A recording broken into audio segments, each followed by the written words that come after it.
Thank you. Welcome to everyone, and welcome to this lecture, which is one of the messages of the most important to humanity, and in particular to the people of Israel. Over 36 years ago, I came across a message that changed my life.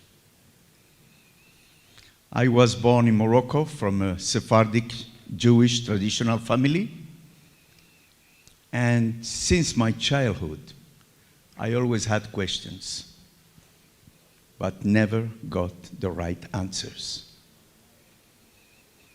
And when I saw this book that changed my life, it was written, the book which tells the truth. And as a Jew, you're not going to tell me what's the truth because we know it.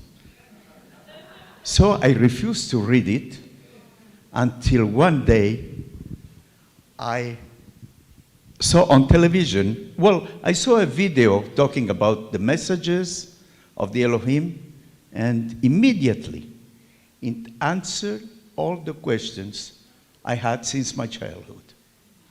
But I haven't read the book yet. And one day, I was watching television. All of a sudden, it was a university teacher of religion at the University of Montreal. It was his name and the phone number.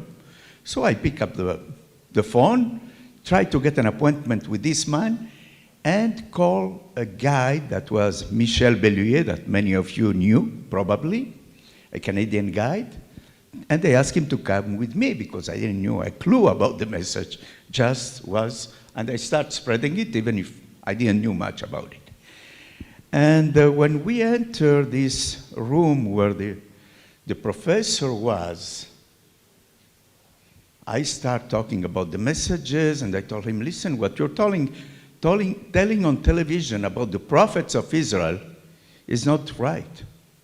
The prophet of Israel have been sent by the Elohim and so on.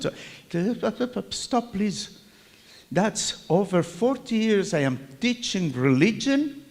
I am going on retirement next month, so I don't want to hear about it.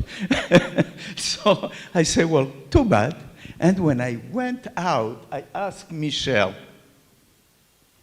if he had the books of the messages, and this is the book that changed my life. As a Jew, I feel the urge, after reading it, to spread the messages among my community. And since then, I didn't stop. And I will never stop. Because this is the most important message, not only to humanity, but to the people of Israel in particular. Let me tell you the story about this message. On December 13, 1973, there was a man in France, in the center of France, driving to his work. And all of a sudden, he felt the urge to go another way to an old volcano called the Puy de la Sola, close to Clermont-Ferrand in France, where he was going on picnic with his family during summertime. It was on December 13, he had work to do. He arrived at the center of the volcano, and he asked himself, what I'm doing here is cold, and I have work to do. I should be in my office right now. So he was going to leave, while all of a sudden, he saw something shining in the skies. Two lights, a beam above and one below, but no noise. He thought it was an helicopter, but there was no noise at all. And finally, he realized it was a spaceship. He got a little bit afraid when he saw this spaceship having a ladder opening and 2 feet coming down. So I said, I don't want to move. Probably they will think I am a tree or something and they will leave. Then he saw a man coming down. He thought it was a child because he was about 1.30 meters. And this man came directly to him. And he was not afraid at all because this human being, this extraterrestrial being, had no weapons. His face was shiny, full of love, full of harmony. And he came close to him. Then Claude Vorillon asked him, do you speak French? And the extraterrestrial replied, I speak all languages in the world. Then Claude Vorillon asked him, do you come here often? Then he replied, I come here many times. And today, I come to meet with you. Your name is Claude Vorillon. You are married. You have 2 children. You have a sport car magazine.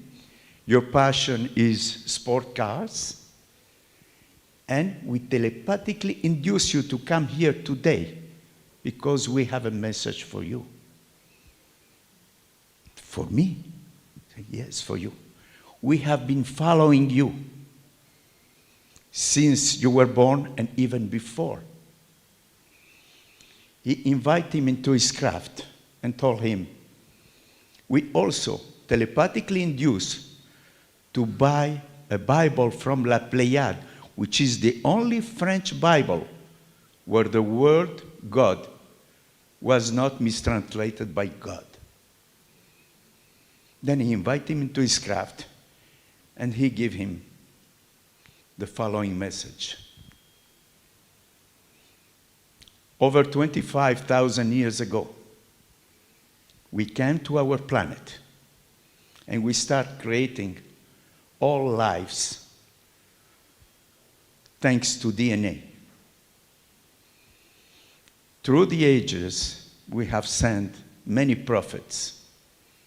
Among the most important ones, Moses, Jesus, Buddha, Muhammad, and many others, as we have sent over 40 to the people of Israel. Since August 6, 1945, we feel the urge to send the last messenger because the explosion on Hiroshima with the atomic bomb, you can now progress or auto-destruct yourselves. It's about time people will start understanding we have created you all equal. And we have reached a time which is called apocalypse, which is a Greek word, doesn't mean destruction, which means revelation. If you look in any dictionary, that's the real translation. After sending all these prophets, we have made them, they made religions, and this is now the time that stop believing. And now we're going to ask you 2 things. First of all, we're going to change your name to Rael, which is the root of the word Israel. We're going to ask you to spread this message worldwide and to build us the 3rd temple, which is an embassy where we will come, preferably close to Jerusalem, among our descendants who are the Jewish people, descendant from the son of Elohim and woman of the earth. He heard that. They met with him during 6 days, and they gave him this book, which is called now Intelligent Design. At the time, it was the book which tells the truth.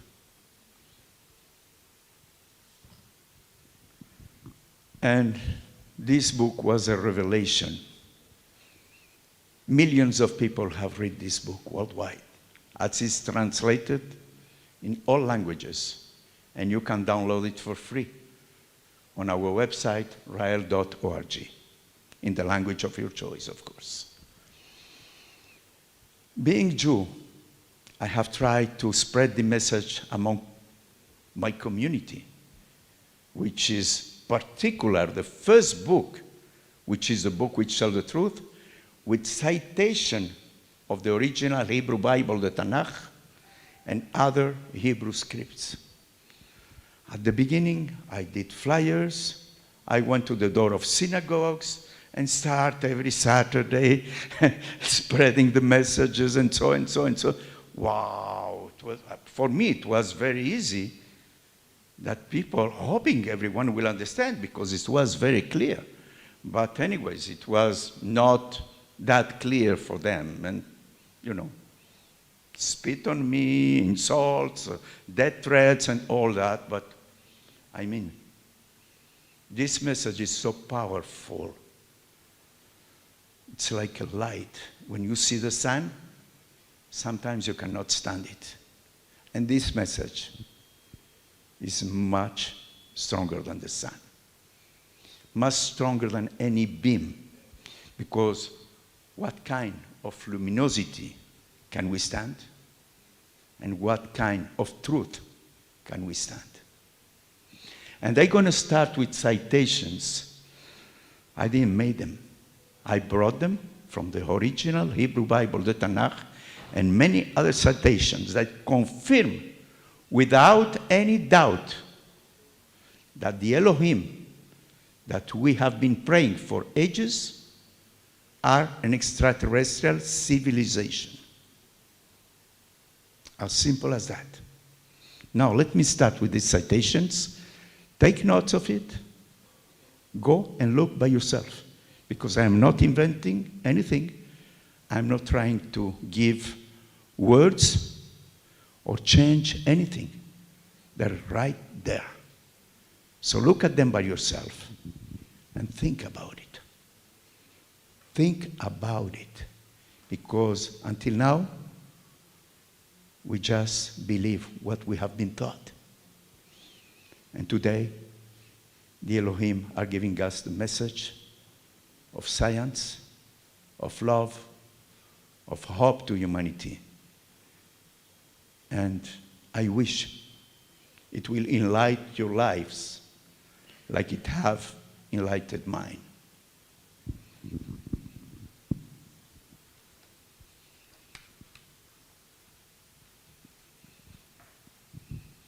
This is the man that got the message, to whom they give the name of Rael.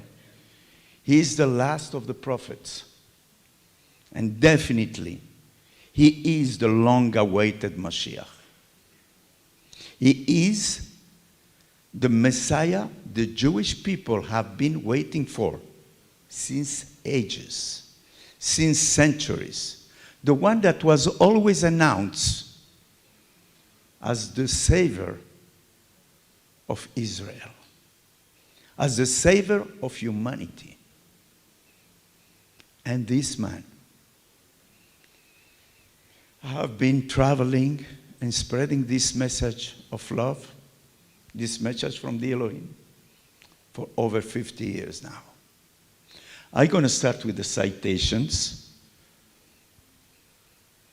And here, at the beginning, in Bereshit 1:26, Vayomer Elohim naaseh Adam betzalmenu kidmutenu. And Elohim say, let us make man in our image after our likeness. To our, not to my image. Which means here, if Elohim was a unique God, with whom he was talking to say to our image after our likeness. If we would have been alone, he would have said, I will make man in my image after my likeness. It's a matter of interpretation. At the beginning, our primitive ancestors took everything that was coming from the skies as divine. They had no clue, no understanding. They didn't know what was a bicycle or even a wheel to understand that someone that was coming from space, a spaceship, someone with a civilization of over 25,000 years above us. More than us. So they thought everything was divine. Let's continue with these citations. In Bereshit 3:22, and Yahweh say, behold, the man has now become like one of us, not like myself. It would have been a unique God. To who was he talking to? This meant that they created man with science, with art, with love, and they start creating not the man, they start creating all plants, animals, and everything before creating man, about 13,000 years ago or 12,000 years ago. And in Bereshit 6:2, Genesis, and when the son of Elohim saw the daughter of man were good, beautiful, they took some from themselves of those who they choose. So this is what I just told you. The children of Elohim had intercourse with women of the earth, children of these creations they have made. And they had the famous people that are called the ones that are famous, that will be famous in the world. And you have many of them, among many prophets, and among you have Samson, you have Eliyahu Navi, the prophet, you have many others like Shaul, the kings of Israel, some of them, and so on, so on, so on, and so on. And here, well, we're going to, in Genesis 6:4, which is Bereshit 6:4, the Nephilim come to the earth at that time, and also the union of the son of Elohim and daughter of man give strong children who become the men of renown. Now, the union between the son of Elohim and daughter of man, I ask them sometimes, who are these children of Elohim and daughter of man? You can ask yourself some questions. And they say the Nephilim. Nephilim in Hebrew comes from the word Naphol. Naphol, which means those who came down. And many of them think the word Nephilim here, Nephilim, are giants. They're not giants. Giants in Hebrew is Anakim. And Nephilim are those who fall down. Now,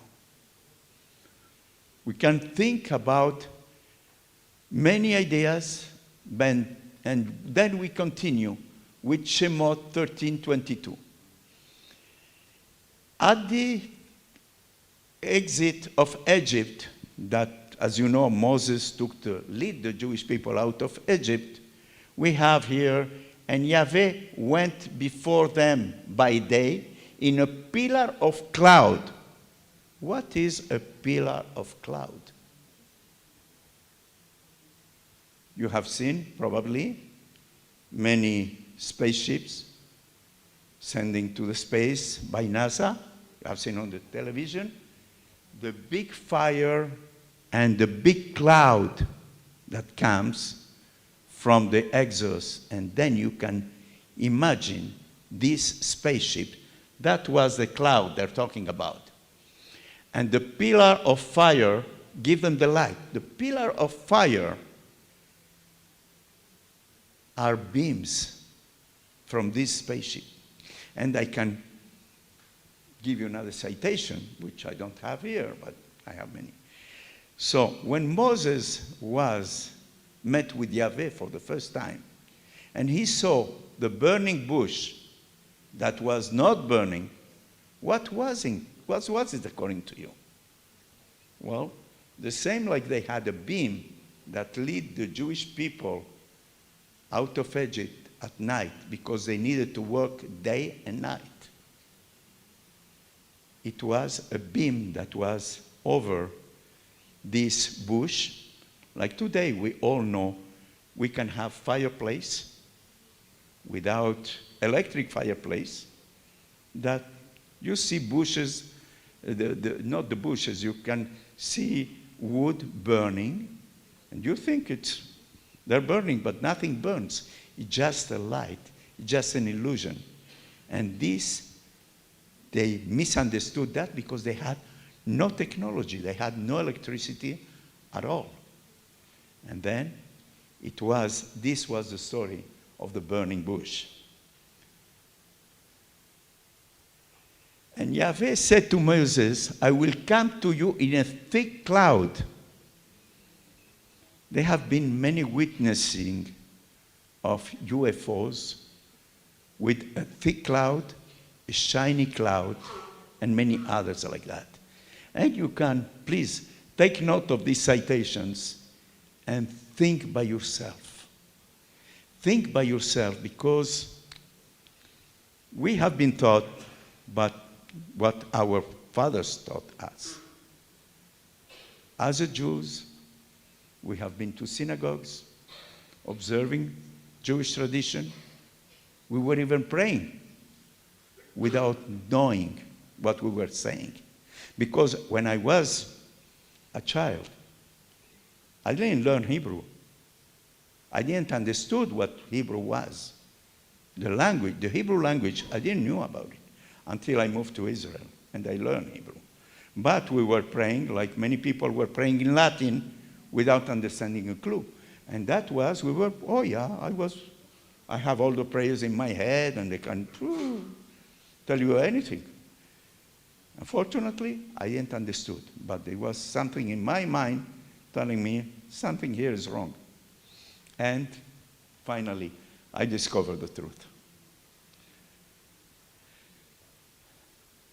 And here in Shemot 24, 16, 17, and 18, and the glory of Yahweh dwelt upon Sinai, covering it with a cloud 6 days. And the seventh day he called him from the midst of the cloud, and the glory of Yahweh was like a burning fire. Once again, you have the example of all these spaceships that are sent to the space by NASA, and you can see the fire of the exhaust and the big, thick cloud that this make from the exhaust. And now, something very interesting, and that was in the eyes of the children of Israel, in front of everyone. Then Moses, entering into the might of the cloud, went up into the mountain. So he took him from one mountain and put him on another one. So what was, the people just was seeing the cloud because of the fire of the exhaust. But they didn't see the engine. I believe at that time, the Elohim didn't have UFOs like today. They had probably spaceship like the ones we sent today from NASA to space. So he entered the cloud, the supposedly cloud, and he took him from one place, from one mountain, and deposited him on another mountain. Here you have a beautiful on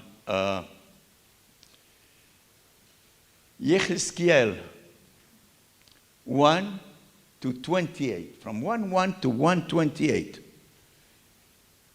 Here you have Ezekiel 1:1 to 1:28.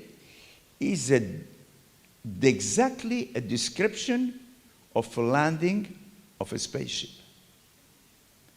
And what's most important and most amazing of it is that they read it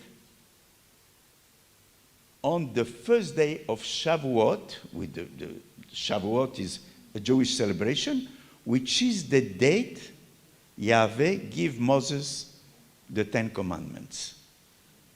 And this exactly, when you read it, is exactly the landing of a spaceship.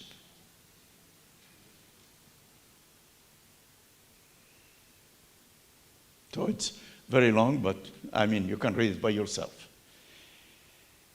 Here, Job in Hebrew, 37, 15, 6, and 16. Do you understand the law that Eloha, who is the singular of the word Elohim? So if Eloha is a singular, Elohim definitely is a plural. Do you understand the law that Eloha imposes on them and how he makes his bright cloud shine? What is a bright cloud that shines? Do you understand the display of this cloud and wonder of him who has the perfect knowledge? What that means? They always describe something that was shining, a cloud. And out of this subject, we can think of the description of El Borak, where Muhammad traveled from the Mecca to Medina, from Medina to Jerusalem in a couple of minutes. And then he went to the seventh skies, or what they call it, with the angel Gabriel. And El Borak, it's coming from the Hebrew word, mavrik, which means something shiny. And in English, many people who are bright, they call him, he's a maverick person. So this is something we should start now opening our mind, thinking by ourselves. Stop believing. It's time now we understand. It's time we understand the truth, because this could save humanity or destroy humanity if we continue.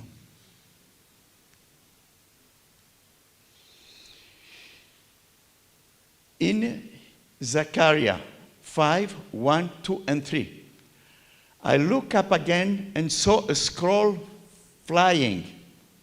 A scroll. Megillah in Hebrew is a scroll that was flying. And Yahweh told him, do you see? I answered, yes, I see a scroll flying. His length is 20 cubits, and his breadth is then 10 cubits, which means the cubic was the measure of the elbow, which is exactly 63.6 centimeters. So it means that this flying saucer, or this Megillah, this cylinder that was flying, was measuring 12.71 meters long by 6 meters 36 wide. What that could be. And I am not inventing anything. You can go and check by yourself. Please, here. I'm bringing this from citations from the original Hebrew Bible, the Tanach. And these citations, without the slight doubt, confirm the Elohim are our creators that have been taken by gods, and they are the ones that come from the space and created us and created all life on earth over 25,000 years ago. So think about it. And we, the Jewish people have the privilege to understand, because we have it in our scripts. We have it in our original Bible. We have it in many of our books that describe these human beings that come to earth and created life with a lot of love. Science, technology, genetic manipulations of DNA. Let's continue. Genesis 6:17 in Bereshit. I'm going to bring flood water to earth and destroy all flesh. That, you know what the flood was at the time of Noah. So, according to the description we had, he built a ship, a boat, I don't know what, to bring 7 animals of each, or 2, depending on what kind of animals. Now, what we need to understand today, even the biggest ship that we have now cannot contain so many animals, food, people, and so on, and so on, and so on, and so on. So what happened exactly during the flood? The Elohim took Noah on a spaceship. In a small box, they put a cell of each animal they wanted to recreate. And they recreated them through cloning, because they have the technology. A technology that could not be understood by anyone at that time. And there is something here very, very important, which is meant, before that, okay. And here in Hebrew say, when the flood came, the teva, metahama teva me'al haaretz in Hebrew, which means, and the ark went above earth. Some people tell you, well, it went above earth because of the water, the water was so strong that it lifted up the ark. With so many animals, something that was made of wood. Here you have, Vetaram ateva me'al haaretz, and the water lifted up the ark above earth. So it was a spaceship and not just a box of wood.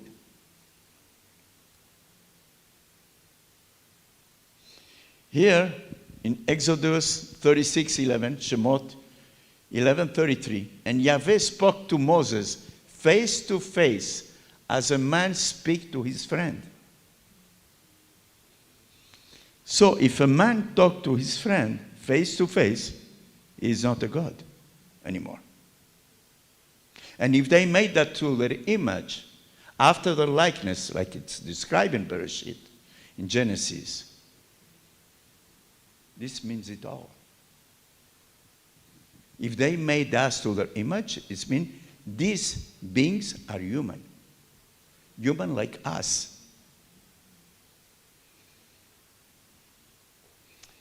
In Exodus, Shemot 3:15 or 15:3, Yahweh is a man of war. Yahweh is his name. If Yahweh is a man, he's not a God. If he needs to make a war, how come a God that created all lives and everything we have surrounding us in 6 days and relax on the 7th day, he needs to make war? What kind of God is that?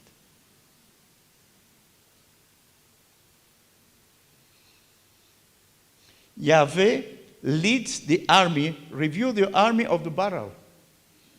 So Yahweh, who is a God, supposedly God, he needs an army. He needs the army, and he's reviewing the army before the fight. A God needs an army now.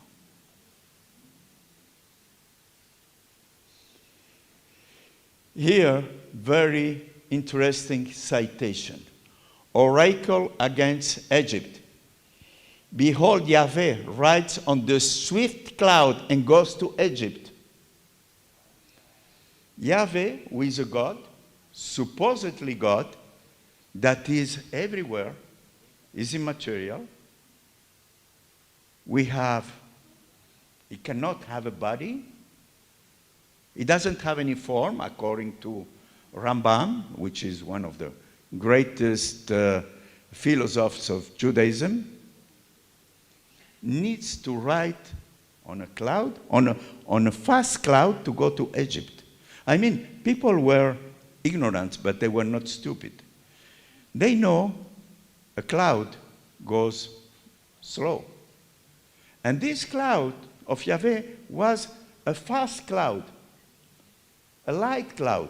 So he ride the fast cloud to go to Egypt. A God needs to go to Egypt if he's everywhere?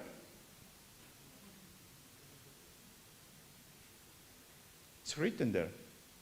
Take the sentence, read it, and ask your rabbi what that means. He will certainly tell you a story, because their goal and their role is to keep everyone inside the bag, very well tied. Because the roots, as we know, we are one with the entire community. And if someone gets out of there, it bothers the whole system. And since I have been lecturing on these citations, I have been inviting many members of the Jewish communities, and they always have a pause. They brought buses in front of the halls, hotels, to avoid people to go there. I remember maybe Sephora was there when we had a lecture in Antwerpen, Anvers, and religious people, they came to take people out of the hall, not to listen. And I was telling them, please, I have no knowledge according to you. You have learned in Hebrew schools. You spend your all day and your life reading books. Please come and make me feel stupid in front of everyone instead of hiding, instead of running away. Why don't you come? And the reason why they don't come is because these citations that I am bringing come from the original Hebrew Bible and from many Hebrew books. And they are irrefutable. They can't prove the opposite of what is written. So, and that's the main reason they prefer to avoid instead of coming and fighting me. That's their main problem. Now, let's continue, because this is getting more and more interesting. The great Yahweh on Tehillim 395.3. Great is Yahweh, the great king of all the Elohim. So how many Elohim they are? If you're telling me Elohim is singular, and now he is the great of all the Elohim, how many Elohim they are? It means there are many. Already the word Elohim is a plural. Let's continue. Isaiah 6:8. I heard the voice of my Lord say, who shall I send and who shall go for us? And this is when they found the urge to send prophets, to talk for them, to announce who were the Elohim.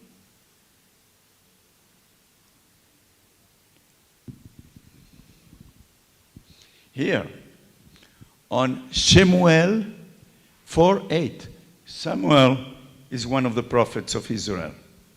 And here he say, mishap to us, say the Philistine, where the Palestinians took the name upon them, but they were not Palestinian. The Philistine was a tribe that was always fighting in the same area of these killer people between Israel and the Philistine and the others that were always at war. They say, who shall save us out of the Elohim of this dearful Elohim? And it's in Hebrew is much more powerful. Miyat silenu, miyad ha-Elohim hadirim. Who will save us from the hand of this Elohim who are so powerful? Two words in the plural, both of them. Elohim and powerful is in plural in Hebrew. Hadirim. So you see the Yud and Mem at the end. Im in Hebrew means plural. There is no doubt. But they say Elohim is a God. So much for that. Now, behold, they are the Elohim who took the Egyptian with all the plagues in the wilderness. You know that before the Elohim could be led out of Egypt by Moses, the Elohim have sent many plagues to Egypt. Technology, animals. The water became blood. They had many problems. The firstborn on any family dropped dead. So they didn't want to listen, and every time they got punished for that. Like, I don't want to hurt you, but this is exactly what happened to the people of Israel. Every time a prophet was sent, with all the prophets, they were imprisoned or killed because they were bringing the same message that Rael is bringing today to humanity and to the people of Israel. They were killed or jailed. All the prophets. Why? Because they disturbed the establishment. And that's the main reason. And this is why Yahweh say, the Jewish people who are my children are the people with a stiff neck. The more they get hurt, the more they continue without understanding. The more they continue to pray without understanding. They prefer to believe. And Rael met with a rabbi once in Miami. And the rabbi, Rael asked him, if the Moses come today and tell you what Rael is telling you is the truth, will you believe Moses or the book? He said, no, the book. It's like Jesus today. If he come to the Vatican, or they will call an ambulance to put him in psychiatric hospital and say, he believes Jesus, this idiot. So he must be sick. People have their position. They have the power. They don't want to give up. But sooner or later, they will have to give up. Because between now and 2035, the Elohim will come. And we will welcome them, with or without the people of Israel. We are here to welcome them. Because the chosen people who have been the Jews, today, it's over. They don't deserve that title anymore. And only those who recognize the Elohim as our extraterrestrial creators are the real chosen people and the people of Israel, because they are the people of Rael today, who is the last messenger of the Elohim, who is the long-awaited Mashiach. And he is the one that will lead and will rule over kings, over presidents, as he is the light of the Elohim on our planet. Now, let me continue with another citation, please. Ishaya. This is what I call the cherry on the sundae. Cherry on a sundae. We call it like that in, yeah? La cerise sur le gâteau, they call it. Here, in Isaiah 13:5. They come from a far country, from the end of the sky. Isn't clear enough? How do we call nowadays those who come from a far land, very far in the skies? How do we call them? Any answer? Someone know? How do we call them? Extraterrestrial. Wow, great. So, think about it. We are in the time of understanding. We have the technology. We have the science. We have manipulations, genetic manipulations of DNA. Today, we can understand. Here, they come from a far country at the end of the sky. And in top of that, they say Yahweh and his element of fury. It means Yahweh, who is supposedly God, he needs elements of fury to fight. Wow, what a God.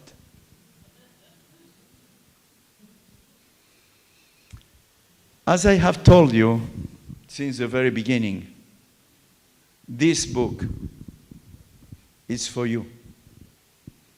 And since 1948, the State of Israel was created for a reason. The main reason was to welcome the last Elohim messenger, who is the long-awaited Mashiach, and help him build the third temple. That's the main reason the State of Israel was created. They brought Jewish people from the east, from the west, from the north, and from the south. For that, only for that reason. And we can continue here with the message of the Mashiach to the people of Israel.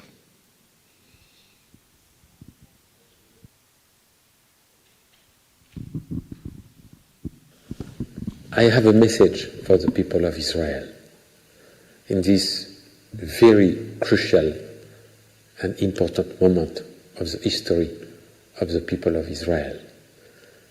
I am on this planet to save Israel and to save the Jewish people. I am the Messiah, and I bring a message from the Elohim. They asked me to build an embassy, which is the third temple, close to Jerusalem. Israel is still protected by the Elohim. But if the government refuses the authorization to build the third temple, the embassy of the Elohim, Israel will lose this protection from the Elohim. And it means that it will be destroyed. So, if you want to know exactly what is the message of the Elohim, who are the Elohim? Those who came from the sky a long time ago to create life on earth.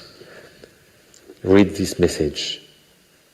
It is in Hebrew, and it explains exactly what is my mission. I would like to come to Israel, but I am not allowed to go to Israel by the Elohim as long as the authorization to build the third temple, the embassy to welcome them, is not given by the government, which refused 7 times.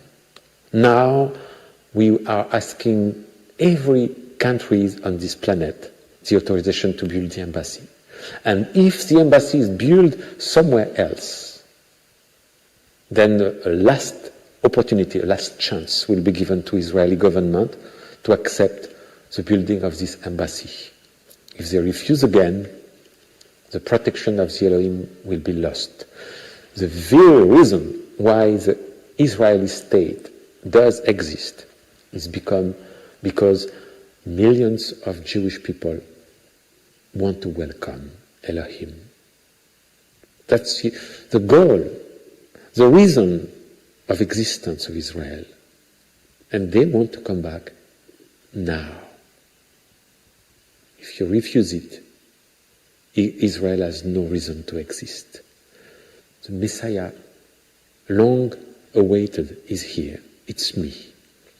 And it's me who will build this embassy and to give the joy to millions of Jews in the world to welcome our creators from space, the Elohim. It's your choice to accept it, to refuse it.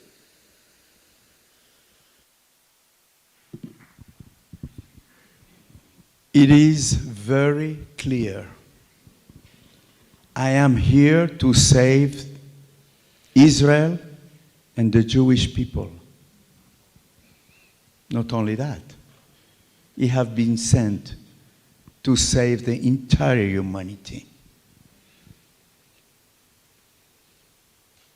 After all these citations from the original text, Hebrew Bibles,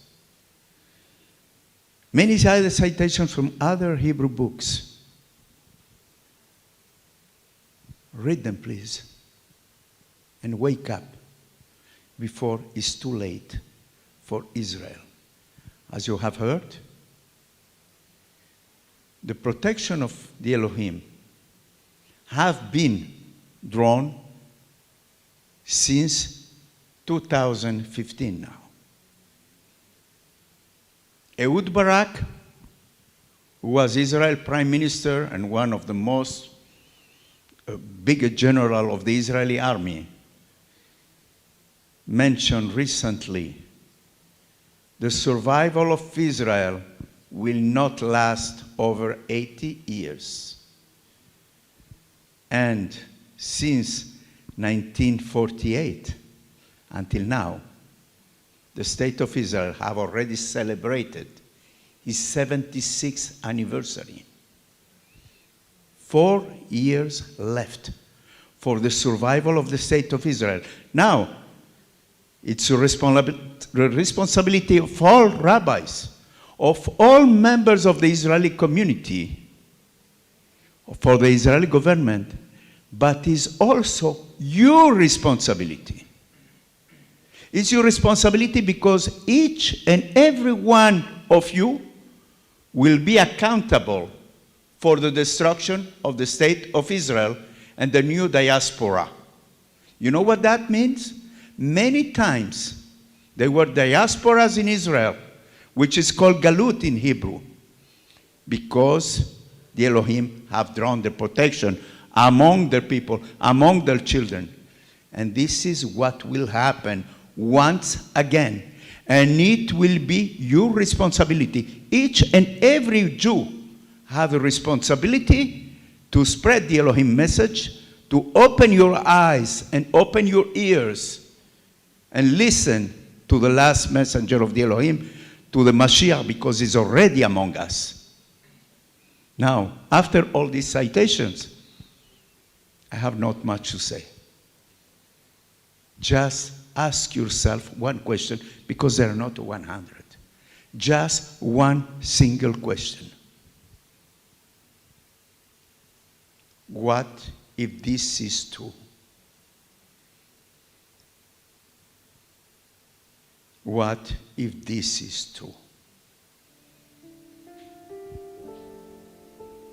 I hope you will open your heart, you will read your scripts, and you will be able to come and help the last Elohim messenger, the long-awaited Mashiach, to be recognized as such. Because the survival of Israel is today standing on a very, very thin wire.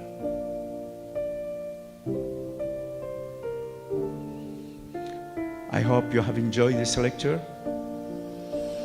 Shalom.